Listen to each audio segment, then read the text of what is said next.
아내의 따가운 눈총을 피해 움막으로 올라간 범수 씨. 때맞춰 찾아온 방문객이 반갑다 못해 고맙다. 향숙 씨는 치밀어 오르는 화를 겨우 누르고 있다. 움막이 영원한 피난처는 될 수 없으니 부엌 쪽으로 다시 내려오긴 했지만 어떻게 사태를 수습해야 하나 엄두가 나질 않는다. 아예 몸져 눕고만 향숙 씨. 가야지 별아 이제. 응? 눈은 괜찮아 이제? 범수 씨 라식 수술 이야기로 슬그머니 화제를 돌린다. 안 쓰니까 어때? 어떤 땐 무의식 중에 안경 올리느라고 이렇게 되더라고. 그래서 물어보는 거야. 빨리 가야지. 자꾸 더 있으면 더 처맥히니까. 아니 자기 아버지 돌아가신 지 몇 년 됐어? 25년이 다 돼가는데 무슨 지금 3년상 웃기는 소리 하지 마. 관습헌법 그게. 먼저 관습헌법 들어봤지? 헌법에 명신 안 돼 있어도 조상님들이 대대로 해 내려오는 그거란 말이야. 그게. 자기가 만든 법이고 자기가 시작한 거지. 너무 시켰어. 그리고 그런 법이 어딨어. 이렇게 따져 물으면 할 말이 없다. 먹고 볼일. 부부 사이에 다시 냉기류가 흐른다. 북풍 한설이 이보다 더 차가울까. 향숙 씨는 쌩하니 돌아서고 범수 씨는 속수무책이다. 아내를 어떻게 설득해야 할지 난감하다.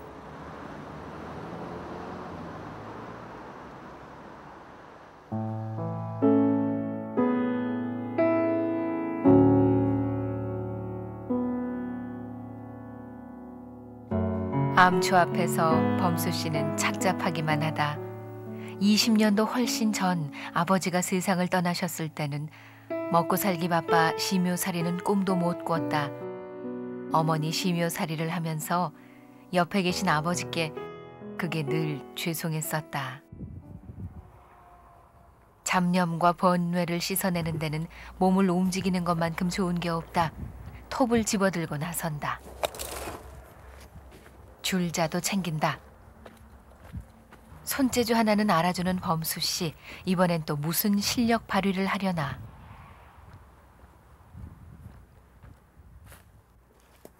십수년 전에 조에다가 심어놨는데 이거를 이거는 내년에 아버지 저걸 달라고 그랬는데. 오래전 이미 시묘살이를 염두에 두고 심어놓았던 오동나무. 아버지가 키가 180이니까 2m 40. 이거 내년까지 크면 딱 좋은데. 다 자라기도 전에 누군가 잘라버렸으니 탈상 때 필요한 어머니 상여를 만들 참이다. 어머니 살아생전 3년 동안 시묘살이를 하겠다고 약속을 했기 때문에 햇수로 3년이 아닌 만 3년을 이곳에서 보낸 범수 씨. 그래서 훗날 쓰려고 저 해놨는데. 하지만 3년상은 햇수로 3년이기 때문에 작년부터는 아버지 시묘살이를 시작했고 내년이 탈상이 된다.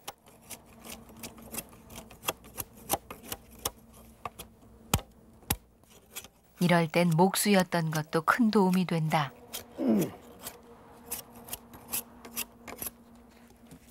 이게 직업이 목수니까 남 손 빌릴 것도 없고 이렇게 하자면 다 돈 들여야잖아요. 이거 10,000원 돈 들여야지. 근데 자동으로 그냥 손수 할 수 있고.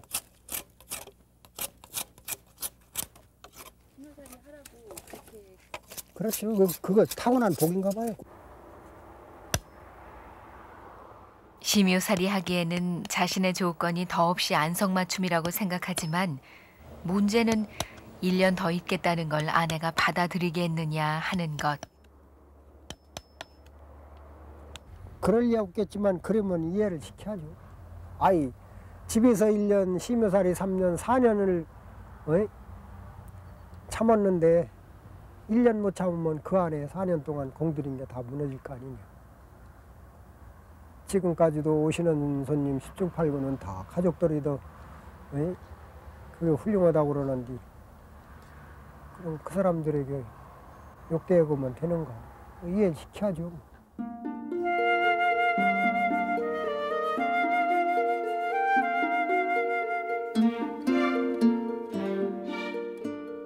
이날 오후 온막에 식구가 더 늘었다. 처마 밑에 벌들이 집을 짓고 있는 게 보인다. 그런데 출입구라 행여 벌에게 쏘일까 염려도 된다. 아, 요렇게만 돌에다 지도 되는데 거기다 짓느라고. 그런데도 다른 데로 내몰지 않고 그저 두고 보는 데는 나름대로의 이유가 있다. 상대가 이것도 집 짓고 살라고 그러는데 벌써 새끼를 다 낳아놨는데 떼버릴 수 있나요? 다 중짜리죠, 생명이. 벌들의 가정을 지켜주고픈 범수 씨.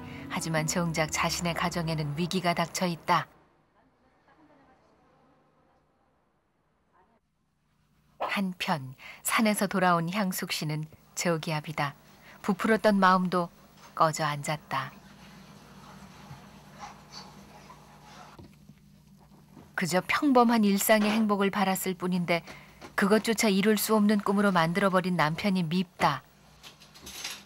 몰라 왜 그런 인생 살려고 그러는지 이해가 안 가. 정말로 속상해요.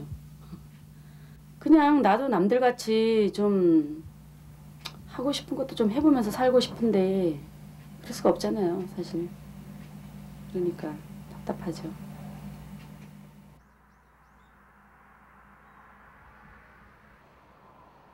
전과 다름없는 일상으로 돌아온 범수 씨. 산속에서의 무료함도 달래고 건강관리를 하기 위해서도 운동은 빼놓지 않는다. 어지러웠던 마음도 말끔히 쓸어버린다.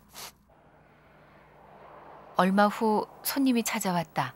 관내 소방서에서 나온 소방관들이다. 안 계세요? 산속에서 연료를 사용해 취사를 하고 있으니 소방서 입장에서는 꽤 신경이 쓰일 것이다. 최근에 저희 이제 서산 소방서 관내 가해산에 큰 산불이 있었거든요. 혹시나 해갖고 또 걱정도 되고. 감사합니다. 예, 소화기가 또 사용했으면은 네. 교체 좀 해드리려고 예. 저희들이 또 찾아왔습니다. 예. 감사합니다. 예, 그동안 얼마나 고생 많으셨습니까? 별 말씀. 뭐 자식이 부모님 공경하는 천주인데 무슨 고생이. 자식된 도리죠.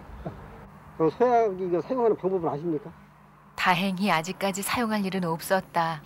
저 핀 뽑고서 짜오간 이거 들이대고 불 해가지고서. 가장 위험한 곳은 불씨가 날리곤 하는 아궁이 쪽이니 소화기를 이곳에 잘 모셔둔다.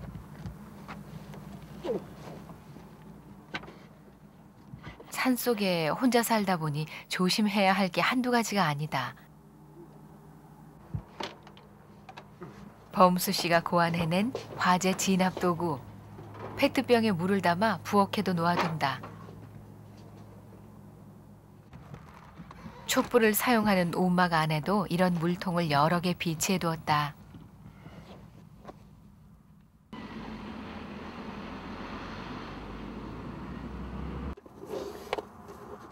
오늘은 외출할 일이 있다. 심요 막사를 비울 때면 반드시 하는 일. 찾아오는 손님들이 많으니 행선지는 꼭 밝히고 간다.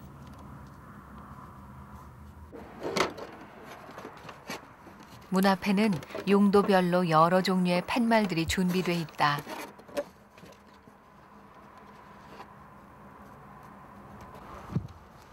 지게를 짊어지고 가는 폼이 영락없는 나무꾼 같다.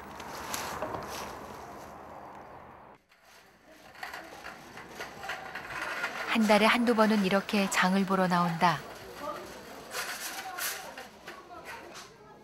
과일을 좋아하셨던 어머니는 정작 생전에는 별로 드시질 못했다.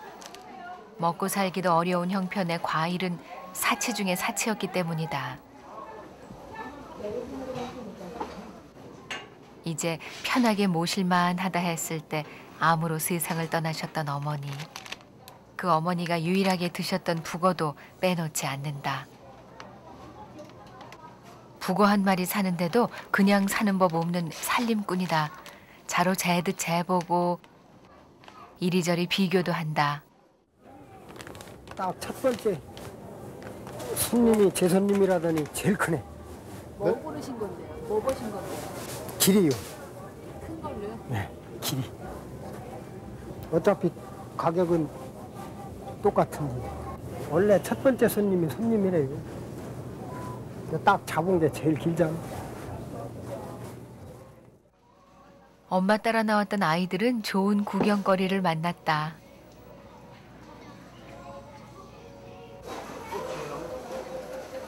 그런데 물건을 다 사놓고 계산할 생각은 하지 않고 무언가를 뚫어지게 보고 있다. 표적은 마이크를 꽂은 직원이다. 자, 지금 오시면 자, 금싸라기 소매를 자, 오늘 자, 금싸란다. 자, 385네 세일 참외를 할인이 시작되자 골라 넣은 참외를 꺼내서 다시 제자리를 찾아간다.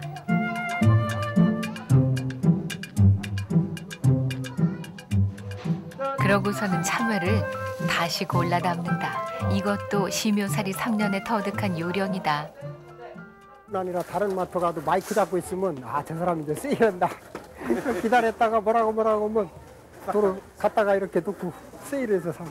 그게 요령이 생기더라고. 자꾸 다니니까. 그런 건 그전엔 그런 걸 몰랐거든요. 21세기에 전통의 효를 행하고 있는 범수 씨.